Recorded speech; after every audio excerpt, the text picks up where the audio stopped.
Salam seribu, selamat malam, salam sejahtera bagi kita semua. Salam di dalam kasihnya Tuhan kita Yesus Kristus. Oleh karena kemurahan hatinya kita dimungkinkan untuk melangsungkan ibadah doa penyembahan. Dan sebelum kita membawa hidup kita rendah di kaki salib, terlebih dahulu kita memperhatikan firman penggembalaan untuk ibadah doa penyembahan dari surat yang dikirim oleh Rasul Paulus kepada jemaat di Kolose pasal yang kedua. Tidak lupa juga saya menyapa anak-anak Tuhan, umat Tuhan, hamba-hamba Tuhan yang sedang mengikuti pemberitaan firman Tuhan lewat live streaming video internet, YouTube maupun Facebook, di dalam maupun di luar negeri. Kiranya Tuhan memberkati kita sekaliannya. Kolose pasal yang kedua ayat yang 9 sampai 10. Demikianlah firman Tuhan, kepenuhan hidup dalam Kristus. Ya. Sebab dalam Dialah berdiam secara jasmaniah seluruh kepenuhan kealahan, dan kamu telah dipenuhi di dalam Dia. Dialah kepala semua pemerintah dan penguasa. Puji Tuhan. Rasul Paulus memberitahukan kepada jemaat di Kolose hal yang suci dan mulia, yaitu sebab dalam Dialah berdiam secara jasmaniah seluruh kepenuhan kealahan. Selanjutnya pada ayat 10 Rasul Paulus berkata, dan kamu telah dipenuhi di dalam Dia. Inilah yang harus kita selidiki untuk melihat kebenaran dari apa yang telah disampaikan oleh Rasul Paulus kepada jemaat di Kolose. Dan kamu telah dipenuhi di dalam Dia. Efesus 1 ayat 22 sampai 23. Efesus 1 ayat 22 sampai 23. Demikianlah firman Tuhan. Ya. Dan segala sesuatu telah diletakkannya di bawah kaki Kristus. Ya, terus. Dan Dia telah diberikannya kepada jemaat. Dia telah diberikan, Kristus telah diberikan, Allah telah memberikan Kristus kepada jemaat. Terus Sebagai kepala dari segala yang ada. sebagai kepala. Ayat 23. Terus Jemaat yang adalah tubuhnya. yang adalah tubuhnya. Terus Yaitu kepenuhan Dia. yaitu kepenuhan Dia. Terus Yang memenuhi semua dan segala sesuatu. puji Tuhan. Kristus telah diberikan kepada jemaat sebagai kepala, sedangkan jemaat adalah tubuhnya, yaitu kepenuhan Dia. Sedangkan jemaat adalah tubuhnya, yaitu kepenuhan Dia. Kepenuhan Dia maksudnya seluruh kepenuhan kealahan yang ada di dalam diri Yesus Kristus akan dilimpahkan, akan dipenuhkan kepada jemaat yang adalah tubuhnya. Itu maksudnya. Amin, saudaraku. Itulah kepenuhan Dia. Jadi sidang jemaat itu kepenuhan Dia. Maksudnya seluruh kepenuhan kealahan yang ada di dalam diri Yesus akan dilimpahkan, akan dipenuhkan kepada jemaat yang adalah tubuhnya. Yohanes 1 ayat 16. Injil Yohanes 1 ayat 16.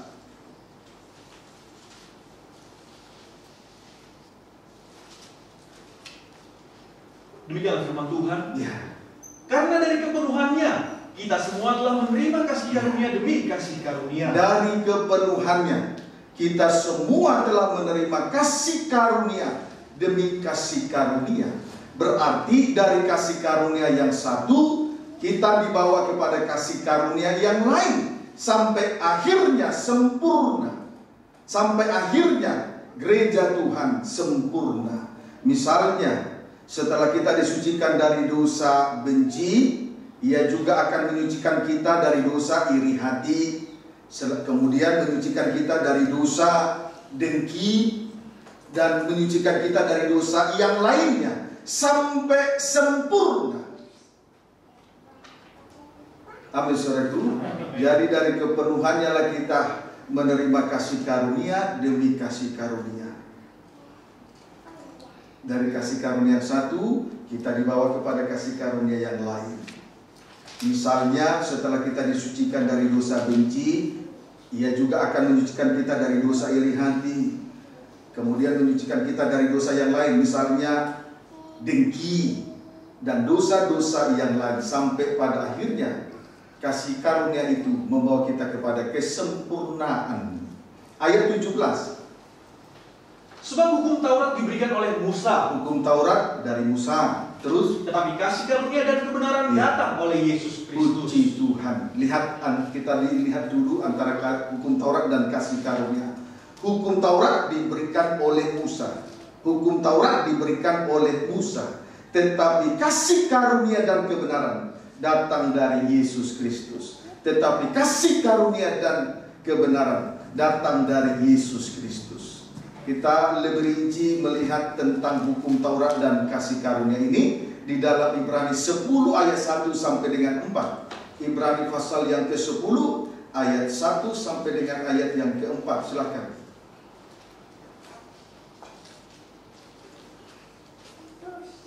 Ibrani 10 ayat 1 sampai 4. Demikianlah firman Tuhan. Ya. Persembahan yang sempurna. Iya.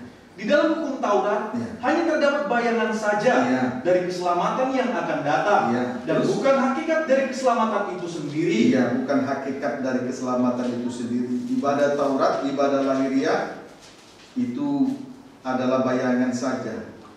Bayangan dari keselamatan, bukan hakikat dari keselamatan. Terus, karena itu dengan korban yang sama, inilah ibadah Taurat, ibadah lahiriah, senantiasa membawa korban dan mempersembahkannya dalam bentuk lahiriah, lembu sapi, kambing domba, burung merpati, burung terkukur, terus yang setiap tahun terus-menerus dipersembahkan. Hukum Taurat tidak mungkin menyempurnakan mereka yang datang mengambil bagian di dalamnya. Darah lembu, darah domba, darah burung terkukur merpati tidak mungkin bisa menyucikan dosa manusia. Terus, sebab jika hal itu mungkin, pasti orang tidak mempersembahkan korban lagi. Tidak. Terus, sebab mereka melakukan ibadah itu tidak sadar lagi akan dosa setelah disucikan sekali untuk selama-lamanya. Tidak mungkin ingat dosa lagi kalau memang darah binatang menyucikan manusia. Terus, tetapi justru oleh korban-korban itu, setiap tahun orang diperingatkan akan adanya dosa. Terus, sebab tidak mungkin darah lembu jantan atau darah domba jantan menghapuskan dosa. Puji Tuhan. Setiap tahun di sini kita melihat setiap tahun seorang imam besar mengadakan pendamaian dengan membawa darah lembu jantan dan darah domba jantan untuk menyucikan dosa. Inilah ketentuan ibadah menurut hukum Taurat. Amin, saudaraku. Inilah ketentuan ibadah menurut hukum Taurat. Tetapi justru dengan adanya kegiatan yang semacam ini, kegiatan yang berulang-ulang mempersembahkan korban untuk menyucikan dosa, justru orang diingatkan, orang dirangsang untuk berulang-ulang juga berbuat dosa. Amin, saudaraku. Nah, itu ibadah menurut hukum Taurat. Merangsang untuk berulang-ulang berbuat dosa. Puji Tuhan. Amin, saudaraku. Puji Tuhan. Haleluya. Sekarang Ibrani 10 ayat 5 sampai dengan ayat yang ke-8.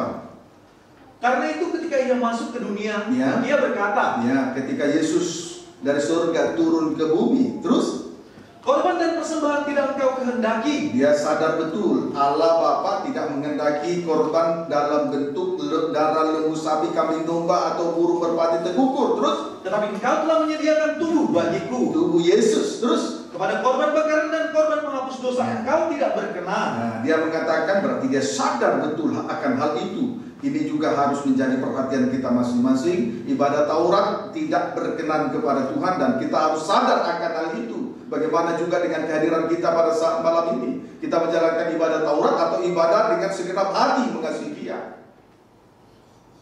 Terus, lalu aku berkata, sungguh aku datang. Yesus dengan kesadaran penuh. Terus, dalam gulungan kitab ada tertulis tentang aku. Yesus, aku datang, sungguh aku datang. Terus, dalam gulungan kitab ada tertulis tentang aku. Sungguh aku datang untuk melakukan kehendak-Mu, ya Allahku.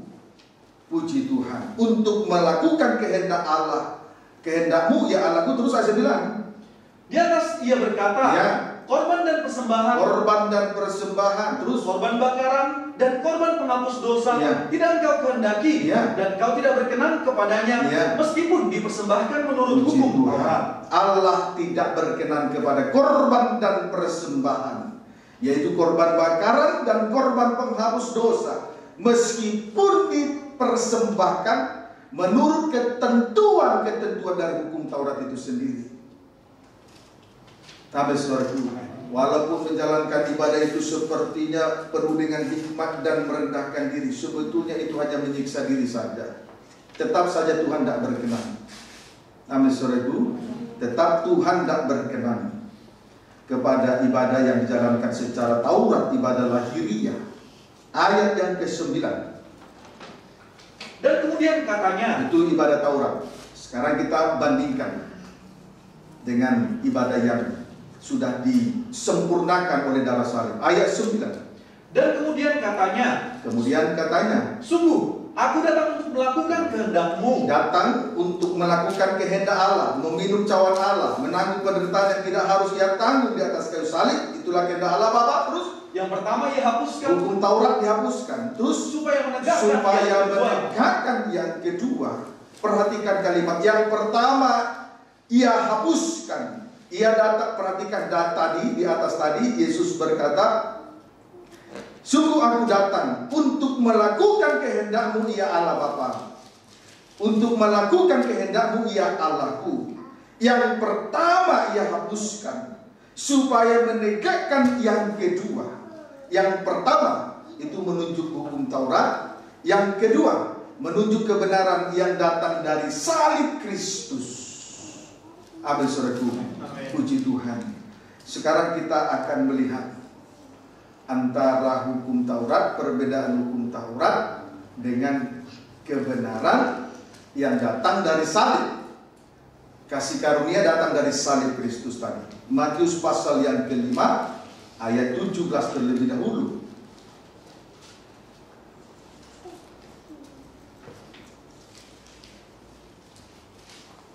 Saya kira kita datang beribadah bukan dengan menjalankan ibadah Taurat ya. Amin, saudaraku. Biarpun dijalankan dengan penuh hikmat seperti rendah hati, tapi kalau ibadah Taurat Tuhan tidak berkenan. Mulut memuliakan Tuhan tapi hatinya jauh dari Tuhan. Tuhan tidak berkenan. Camkanlah itu. Matius pasal 5 ayat 17. Demikianlah firman Tuhan. Ya. Yesus dan hukum Taurat. Ya. Janganlah kamu menyangka bahwa aku datang untuk meniadakan hukum Taurat atau kitab para nabi. Terus aku datang bukan untuk meniadakannya, melainkan untuk menggenapinya. Yesus datang ke dalam dunia ini untuk menggenapkan hukum Taurat di atas kayu salib. Hal yang senada tadi dengan Ibrani pasal yang ke-10 tadi ya. Amin, saudaraku. Yesus datang untuk melakukan kehendak Allah Bapa, dan itu tertulis di dalam gulungan kita.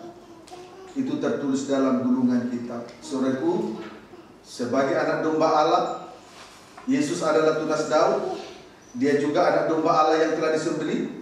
Disebut juga singa dari suku Yehuda. Dia yang sanggup membuka gulungan kitab dan ketujuh meterainya. Setelah tersingkap rahasia kebenaran firman, setelah tabir itu tersingkap, maka terlihatlah suasana kerajaan surga dan kebenaran yang ada di dalamnya. Amin, saudaraku. Kebenaran yang dalamnya. Puji Tuhan.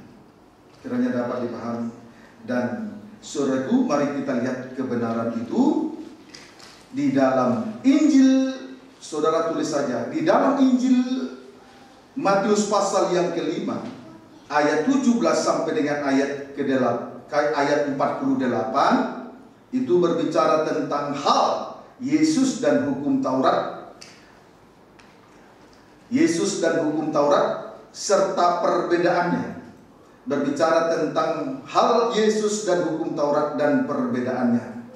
Puji Tuhan. Di sini kita akan melihat ada 5 perkara, ada 6 perkara. Puji Tuhan. Ada 6 perkara. Yang pertama, Injil Matius pasal 5 ayat 21 sampai dengan ayat 22. Baca.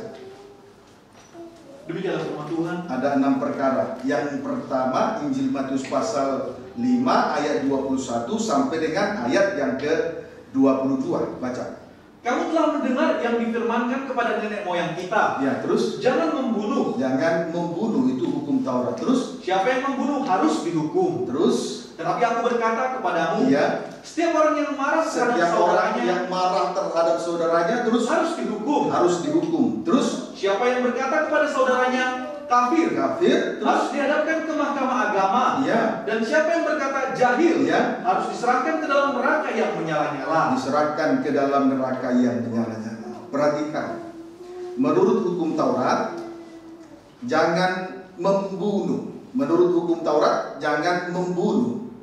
Siapa yang membunuh harus dihukum. Itu menurut hukum Taurat. Sekarang bandingkan kebenaran dari salib. Kebenaran dari salib.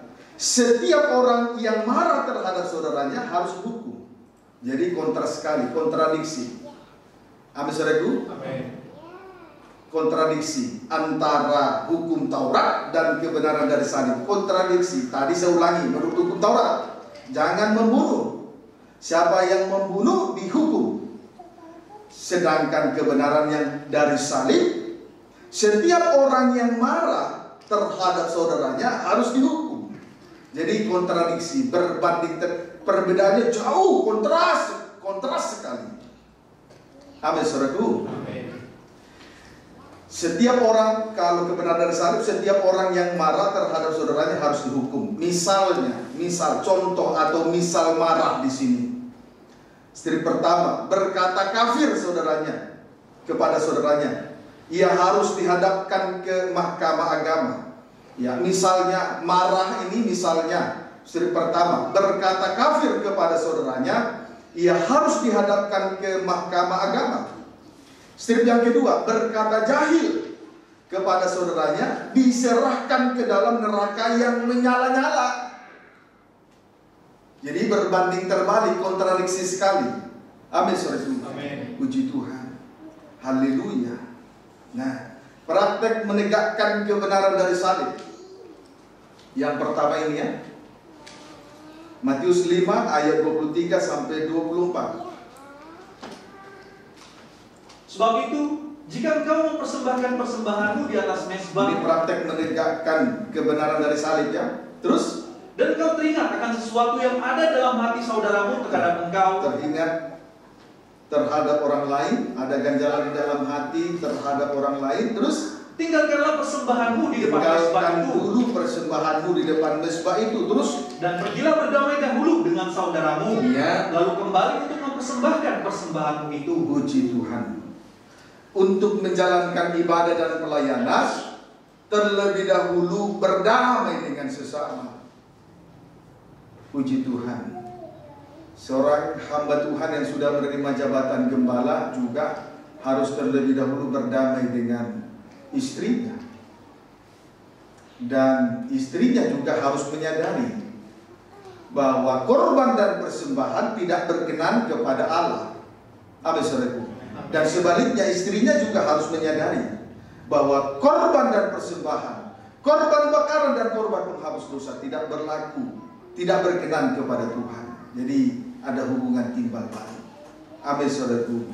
Sehingga jika ada ganjalan-ganjalan dan hal itu teringat di dalam hati, segeralah berdamai. Kalau ada ganjalan-ganjalan, saudaraku, dan hal itu teringat di dalam hati, segeralah berdamai dengan sesama. Puji Tuhan. Ini sangat serius sekali untuk diperhatikan. Sebab ingat, korban dan persembahan tidak berkenan kepada Tuhan. Ibadah Taurat tidak berkenan. Walaupun dijalankan secara hikmah, seperti rendah hati menyiksa dirinya, tetap tidak berkenan. Itu setara dengan mulut memuliakan Tuhan, hatinya jauh dari Tuhan, tidak ada artinya.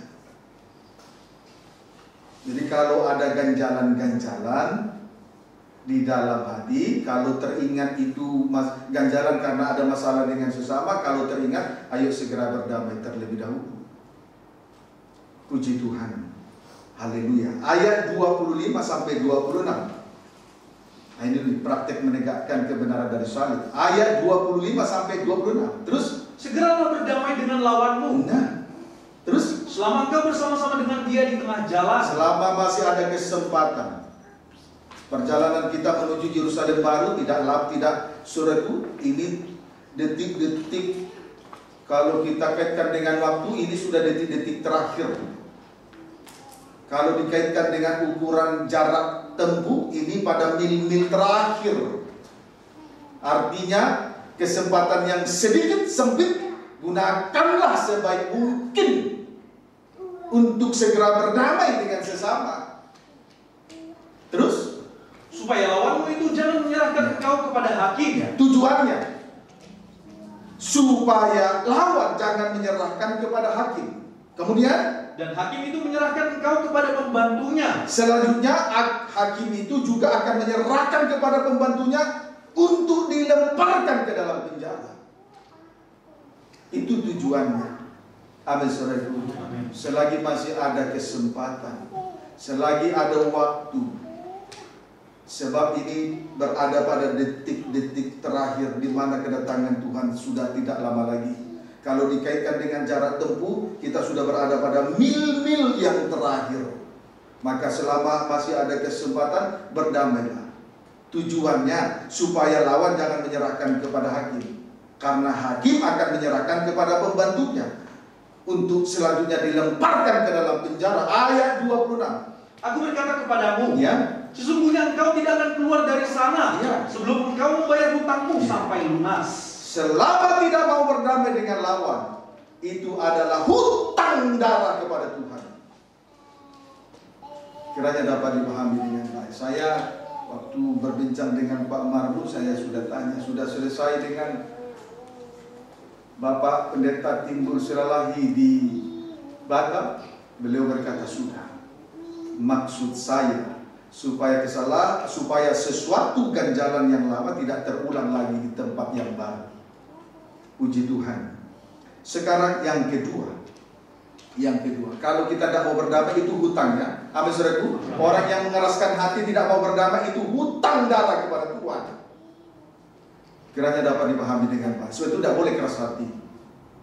Puji Tuhan. Yang kedua, itulah tadi hukum Taurat dan Yesus dan perbedaannya. Yang kedua, Matius pasal yang kelima ayat 27 sampai dengan ayat 30, baca. Kamu telah mendengar firman, Ya, jangan berzina. ya, jangan berzina. Terus, Tetapi aku berkata kepadamu, ya, setiap orang yang memandang perempuan Ya. serta menginginkannya, memandang lawan jenis dan menginginkannya di dalam hati, terus sudah berzina dengan dia di Ya. dalam hatinya. itu dosa yang besar juga itu. Terus, Maka jika matamu yang kanan menyesatkan engkau, iya, terus, cukilah dan buanglah itu. terus, Karena lebih baik bagimu jika satu dari anggota tubuhmu binasa Ya. daripada tubuhmu dengan utuh dicampakkan ke dalam neraka. terus, Dan jika tanganmu yang kanan menyesatkan engkau, Ya. penggalah dan buanglah itu. Iya. Karena lebih baik bagimu jika satu dari anggota tubuhmu binasa daripada tubuhmu dengan utuh masuk neraka. puji Tuhan. Haleluya. Menurut hukum Taurat, dalam hukum Taurat atau menurut hukum Taurat jangan berzina. Sekarang bandingkan kebenaran dari salib. Bandingkan kebenaran dari salib.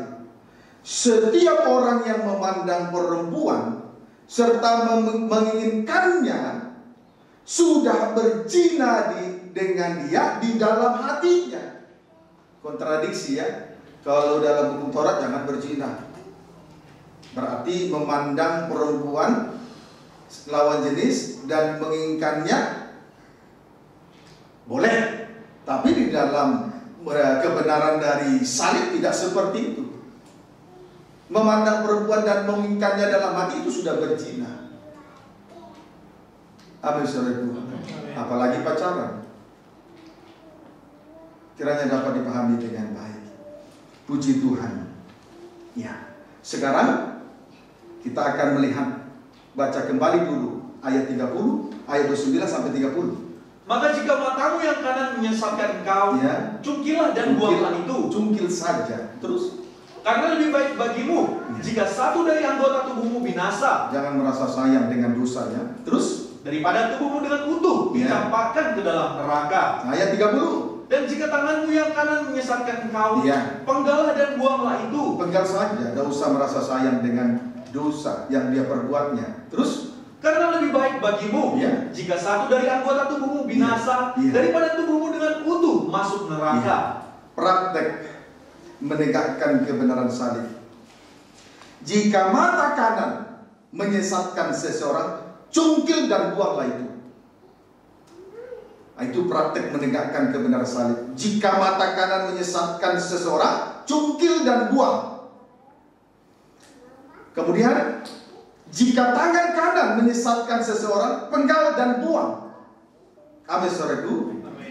Berarti harus ada ketegasan dalam beribadah dan melayani, serta memikul salib di tengah-tengah ibadah dan pelayanan yang Tuhan percayakan ini. Harus ada ketegasan. Kita memperoleh ketegasan itu tidak bisa selain dari firman salib yang kita terima. Puji Tuhan. Amin, saudaraku. Sebab tujuan ketegasan dalam beribadah dan melayani, lebih baik jika satu dari anggota tubuh binasa daripada tubuh dengan utuh masuk neraka. Lebih baik jika satu dari anggota tubuh binasa daripada tubuh dengan utuh masuk neraka. Jadi perlu ada ketegasan. Amin, saudaraku.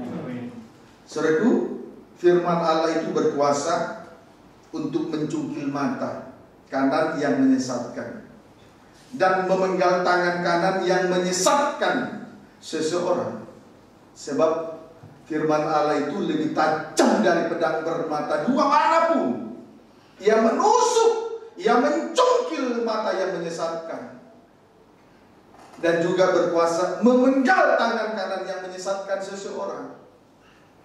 Terimalah pengajaran salib supaya ada ketegasan di dalam diri kita masing-masing, ya. Amin, saudaraku. Amin. Puji Tuhan. Yang ketiga, Injil Matius pasal 5 ayat 31 sampai 32. Telah difirmankan juga, siapa yang menceraikan istrinya harus memberi surat cerai kepadanya. Harus memberi surat cerai kepada istrinya itu yang diceraikan itu hukum Taurat. 32. Terus, tetapi aku berkata kepadamu, setiap orang yang menceraikan istrinya, kecuali karena zina, terus ia menjadikan istrinya berzina. Dan siapa yang kawin dengan perempuan yang diceraikan, ia berbuat zina. Puji Tuhan. Menurut hukum Taurat, yang menceraikan istrinya harus memberi surat cerai kepadanya. Berarti boleh menceraikan istri dengan syarat ada surat cerai. Hitam di atas putih, kira-kira seperti itu. Tapi itu kan hukum di bumi, di dunia ini, bukan dari surga. Sekarang bandingkan kebenaran dari salib. Kebenaran dari salib. Setiap orang yang menceraikan istrinya menjadikan istrinya berzina. Menjadikan istrinya berzina. Itu sebabnya siapa yang kawin dengan perempuan yang diceraikan, ia berbuat zina. Puji Tuhan.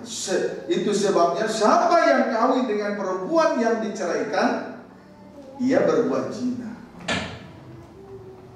Puji Tuhan. Amin, saudaraku. Amin. Haleluya. Perlu untuk diketahui. Sekali lagi saya tandaskan, siapa yang kawin dengan perempuan yang diceraikan, maka orang itu berbuat zina.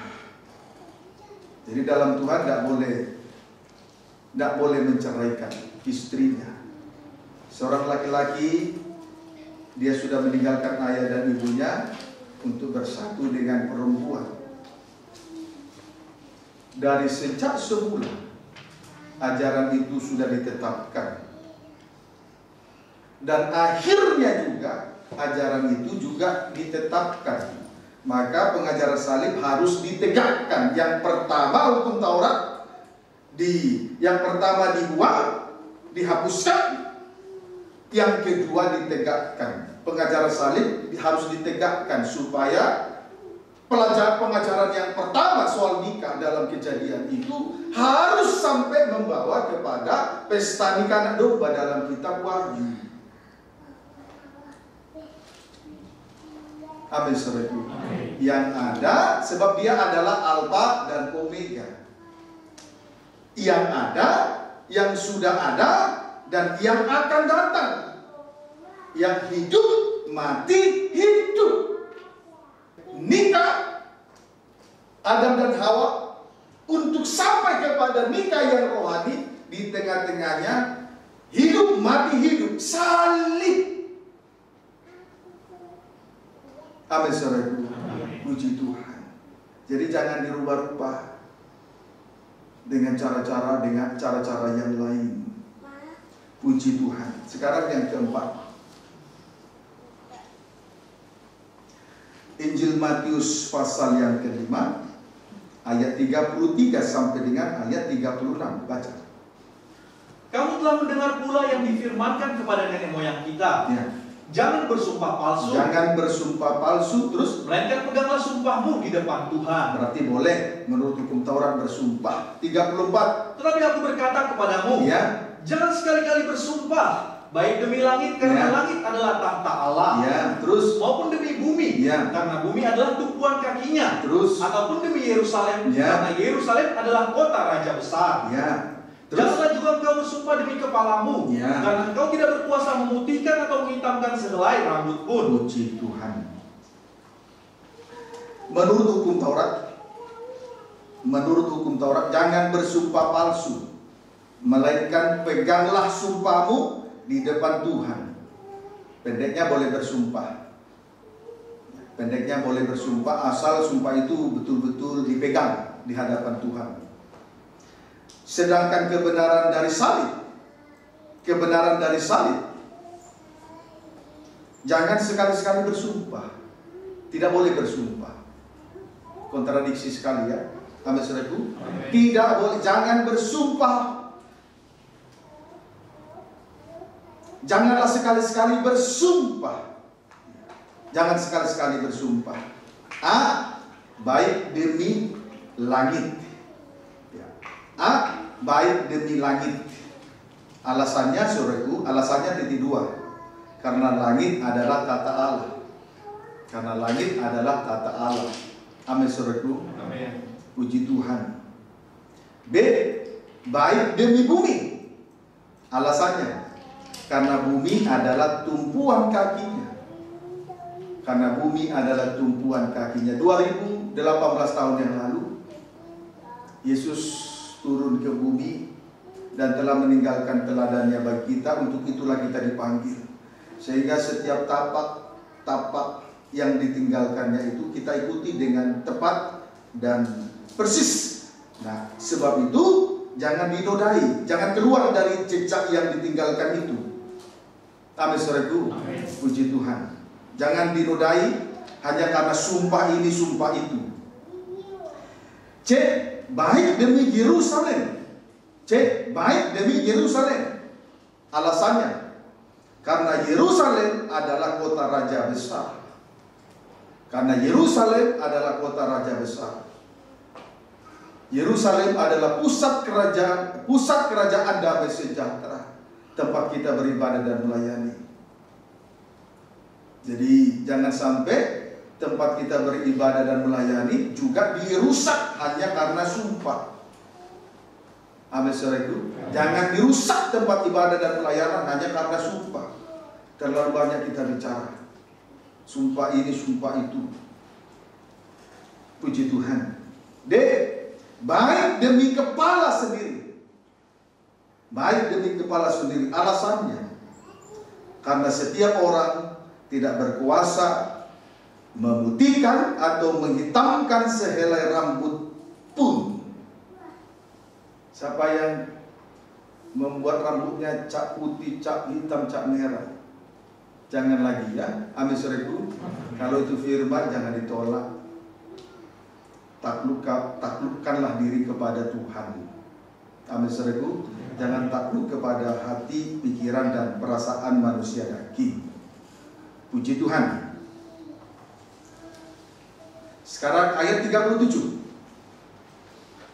Jika ya, hendaklah kamu katakan ya. Iya, cukup begitu saja. Terus, jika tidak, hendaklah kamu katakan tidak. Iya. Terus, apa yang lebih daripada itu berasal dari si jahat. Oleh sebab itu, kita tidak perlu bersumpah. Oleh sebab itu, jika ya, katakan saja ya.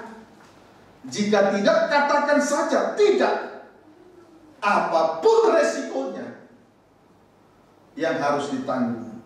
Tidak usah malu, tidak usah minder, tidak usah kecut hati, jangan kecewa, jangan juga patah semangat. Amin, saudara. Apapun resikonya terima saja.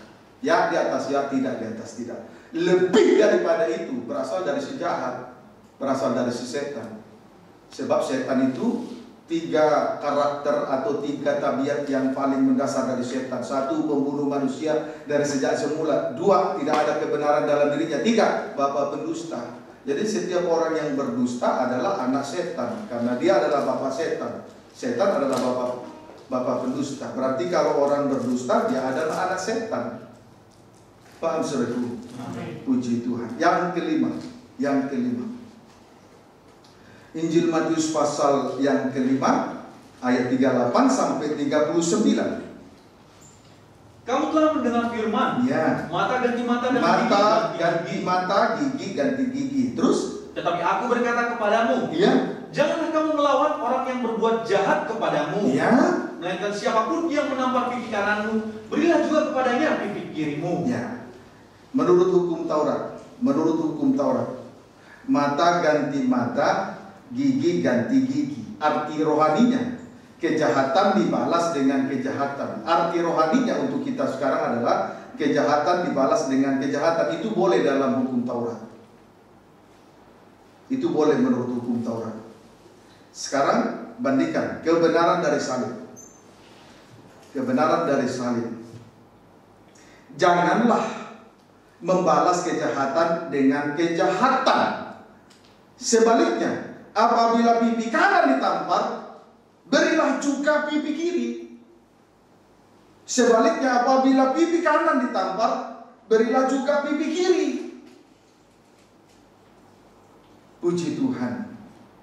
Haleluya. Tidak membalas kejahatan dengan kejahatan. Apabila pipi kanan ditampar, berilah pipi kiri.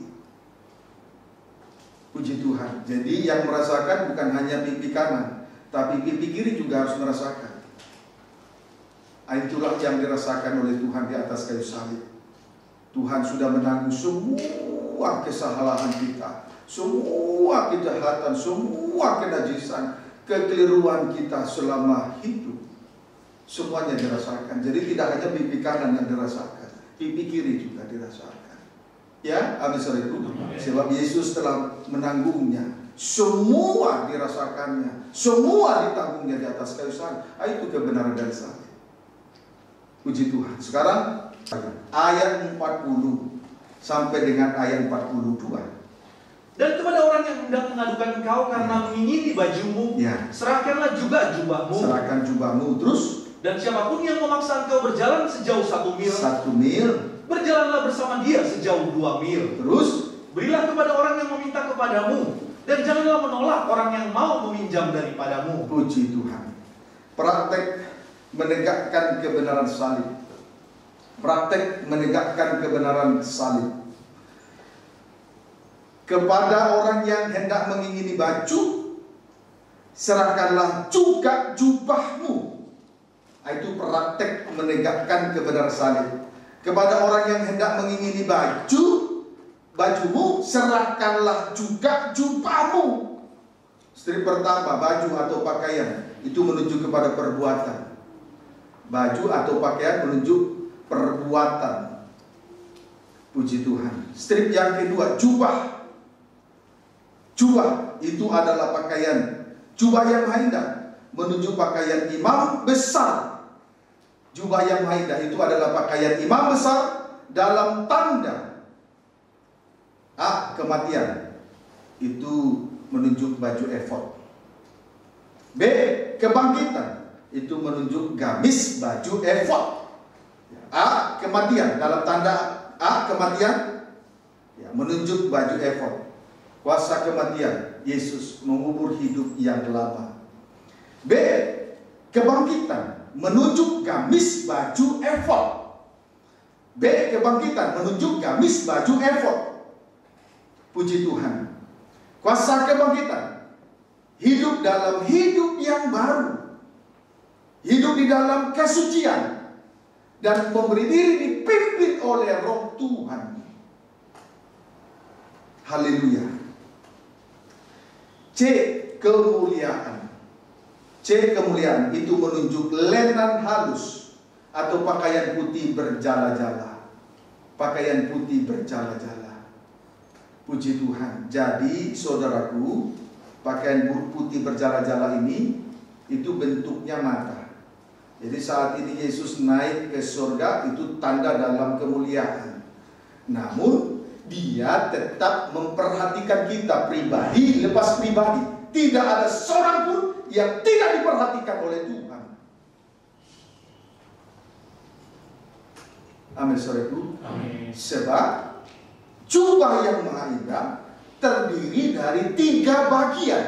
Baju efod, gamis baju efod 2, 3. Lenan halus. Ayo.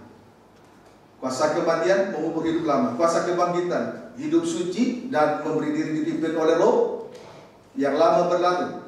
Baru baju lenan halus atau pakaian putih bersih berkilau-kilauan berjala-jala bentuk mata. Yesus naik ke surga di dalam kemuliaannya. Sekarang sedang memperhatikan keberadaan kita masing-masing. Pribadi lepas pribadi. Tidak ada seorang pun yang tidak diperhatikan oleh Tuhan. Itu yang Tuhan mau. Jadi bukan hanya baju, pakaian yang harus diserahkan. Serahkan jugalah jubahmu. Itu praktek menegakkan kebenaran salib ya. Amin, saudaraku. Amin. Puji Tuhan. Kemudian itu praktek menegakkan salib yang pertama, kepada orang yang hendak mengingini bajumu serahkanlah juga jubahmu. 2. Dipaksa berjalan sejauh 1 mil. Tetapi berjalanlah dengan dia sejauh 2 mil. Dipaksa berjalan sejauh 1 mil. Tetapi berjalanlah dengan dia sejauh 2 mil. Berjalanlah dengan dia dengan sejauh 2 mil. Puji Tuhan. Haleluya. Saudaraku,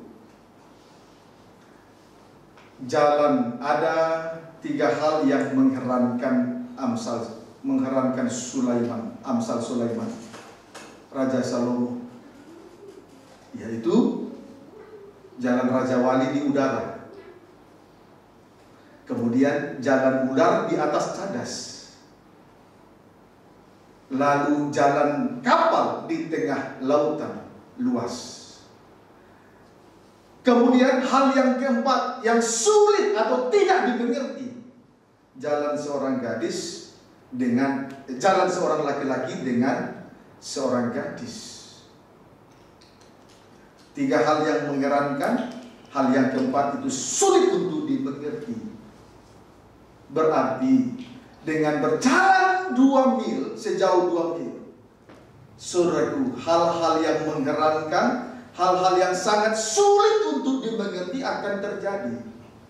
Sebab kesempatannya untuk mendapatkan 3 hal yang mengherankan dan hal keempat itu sulit dimengerti, kesempatan itu bisa dialami oleh setiap orang. Kesempatan sejauh 1 mil dengan kesempatan 2 mil itu berbeda. Lebih luas kesempatan berjalan sejauh 2 mil. Amin, saudaraku. Sehingga kita bisa melihat 3 hal yang mengherankan, hal yang keempat sulit untuk dimengerti.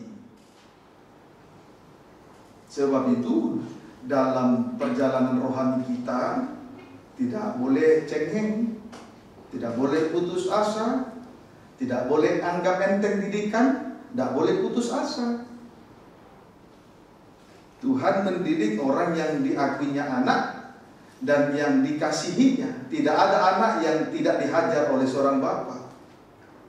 Kalau anak bebas dari hajaran, dia anak gampangan, anak yang lahir di luar nikah, tapi berujung kepada kebinasaan. Amin, saudaraku. Puji Tuhan. 3.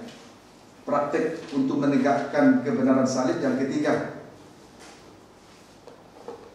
berilah kepada orang yang meminta kepadamu, janganlah menolak orang yang mau meminjam daripadamu. Ya, berilah kepada orang yang meminta. Ya, yang ketiga, berilah kepada orang yang meminta. Ya. B. Jangan menolak orang yang meminjam. Puji Tuhan. Amin, saudaraku. Amin. Sebab alasannya banyak. Yesus adalah Bapa yang baik. Bapa yang baik tidak memberi batu jika anaknya minta roti. Kemudian Bapa yang baik tidak akan memberikan ular jika anaknya minta ikan. Amin, saudaraku. Puji Tuhan. Alasan yang lain ada lagi. Kita ini adalah sebagai penumpang di dunia ini. Kita hanya menumpang di dunia ini. Sebetulnya kita menantikan kerajaan surga. Amin, saudaraku. Dari situlah kita datang, dari situlah kita menantikan Dia, kerajaan surga. Itulah tanah air kita sesungguhnya. Surga, bukan dunia ini. Kita ini penumpang. Ayo belajar untuk memberi tumpangan kepada orang yang meminta, dan jangan menolak orang yang meminjam. Amin, saudaraku. Nah, itulah alasannya. Puji Tuhan. Sekarang yang kelima, Matius pasal yang kelima, Injil Matius pasal yang kelima, ayat 43 sampai dengan ayat 45. Baca. Kamu telah mendengar firman, Ya. kasihilah sesamamu manusia dan bencilah musuhmu. Itu hukum Taurat. Terus? Tetapi aku berkata kepadamu, Ya. kasihilah musuhmu, Ya. dan berdoalah bagi mereka yang menganiaya kamu. Terus? Karena dengan demikianlah kamu menjadi anak-anak Bapamu yang di sorga, Ya. yang menerbitkan matahari bagi orang yang jahat, Menerbitkan matahari bagi orang yang jahat. dan orang yang baik, Terus? dan menurunkan hujan bagi orang yang benar dan orang yang tidak benar. Puji Tuhan. Menurut hukum Taurat. Menurut hukum Taurat, mengasihi sesama tetapi musuh dibenci. Menurut hukum Taurat, mengasihi sesama tetapi musuh dibenci. Nah, sekarang bandingkan kebenaran dari salib. Kebenaran dari salib. Mengasihi musuh dan berdoa bagi mereka yang menganiaya. Mengasihi musuh sekaligus mendoakan orang yang menganiaya. Puji Tuhan. Amin, saudaraku. Jangan mengutuki, jangan menghakimi, jangan mendakwa, karena itu sifat tabiat daripada iblis atau setan. Iblis atau setan tidak pantas berada di dalam kerajaan surga. Itu sebabnya dia dilemparkan ke dalam dunia orang mati. Jadi orang yang suka menghakimi, orang yang suka mendakwa, saudaraku, dia tidak pantas melayani Tuhan, tidak pantas di hadapan tahta kasih karunia. Paham, saudara itu? Puji Tuhan. Kiranya dapat dipahami dengan baik. Haleluya. Puji Tuhan. Sekarang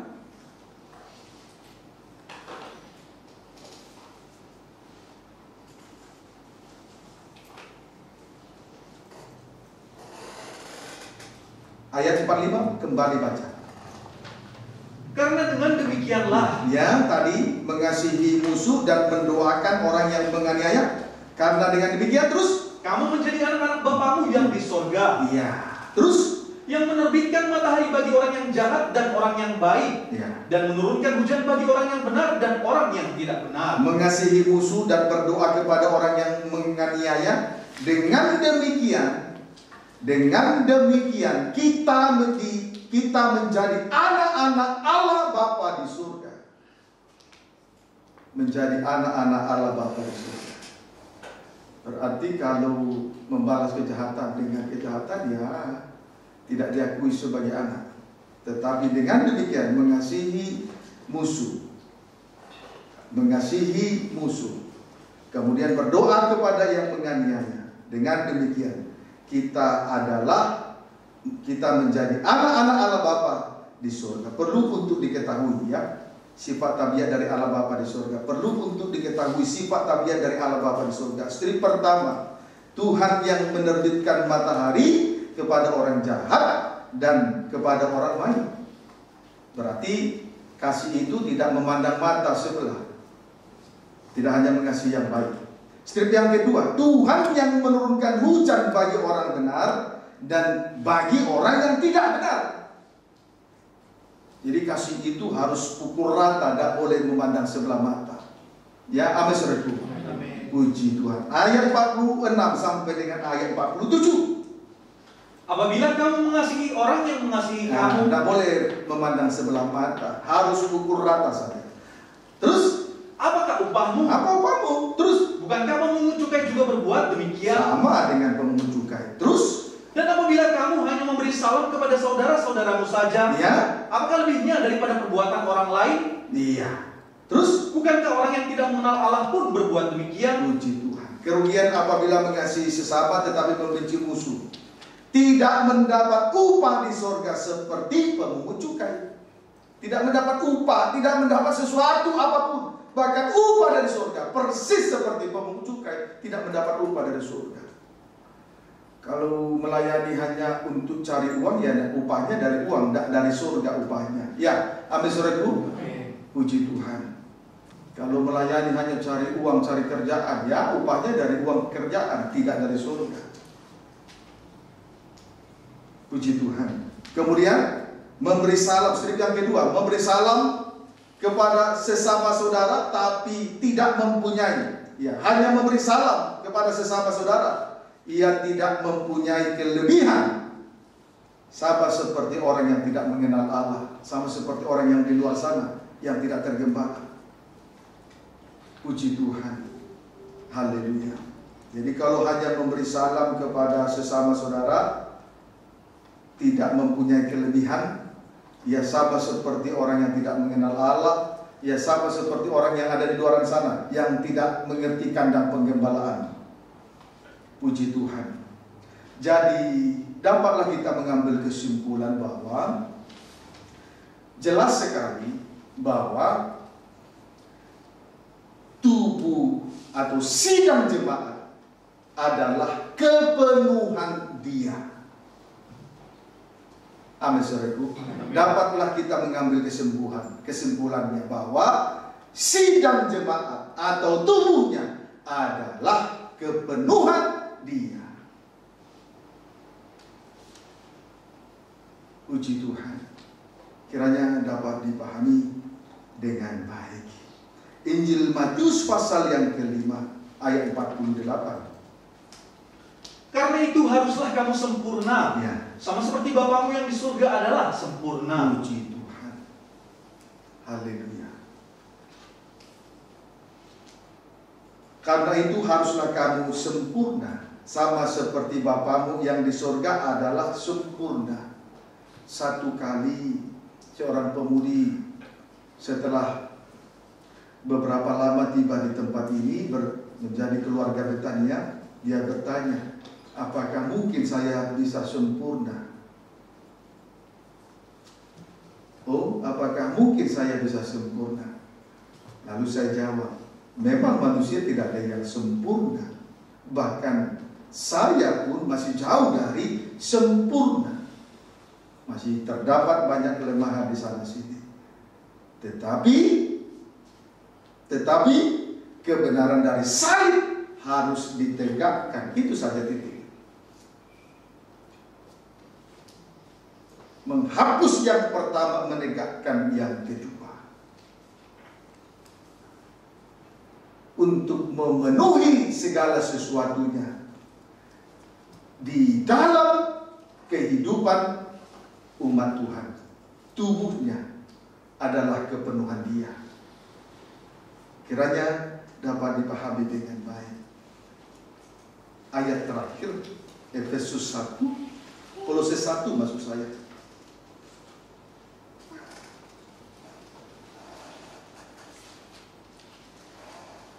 Ayat 18 sampai 19. Kolose 1 ayat 18 sampai 19. Baca. Demikianlah firman Tuhan. Ya. Keutamaan Kristus. Ya. Ialah kepala tubuh. Ya, kepala tubuh. Yaitu jemaat. Kepenuhan Dia. Terus. Ialah yang sulung. Yang pertama bangkit dari antara orang mati. Iya. Terus. Sehingga ia yang lebih utama dalam segala sesuatu. Ya, terus. Karena seluruh kepenuhan Allah berkenan diam di dalam Dia. Seluruh kepenuhan Allah berkenan diam di dalam Dia. Dan sidang jemaat adalah kepenuhan Dia. Amin saudaraku. Puji Tuhan. Sungguh aku datang untuk melakukan kehendak Allah Bapa Dan itu tertulis dalam gunungan kita. Sejauh mana Tuhan memakai seorang hamba Tuhan di dalam urapan kuat kuasa Roh Kudus untuk meneliti menyelidiki keselamatan yang Tuhan berikan. Sejauh itu juga nanti Roh Tuhan memakai hamba Tuhan itu menyampaikan keselamatan yang dari surga.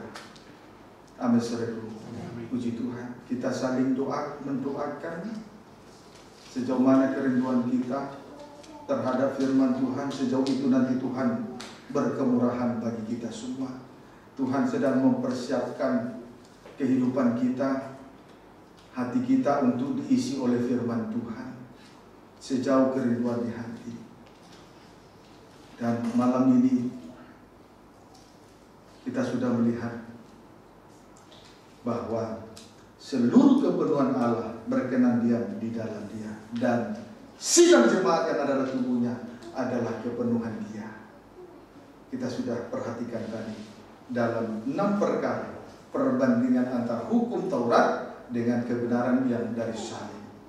Amin. Saudaraku, jangan lagi menjalankan ibadah Taurat hanya untuk mencari upah pekerjaan dan lain sebagainya. Tidak ada artinya.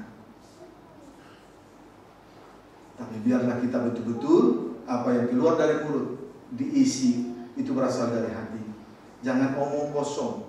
Kalau hati kosong, kehidupan pribadi seperti ini akan menjadi omong kosong. Mulut memuliakan Tuhan tapi hatinya jauh, itu omong kosong. Biar hati kita diisi oleh firman, supaya jangan tiap hari omong kosong. Di mana-mana omong kosong. Tuhan Yesus memberkati kita semua.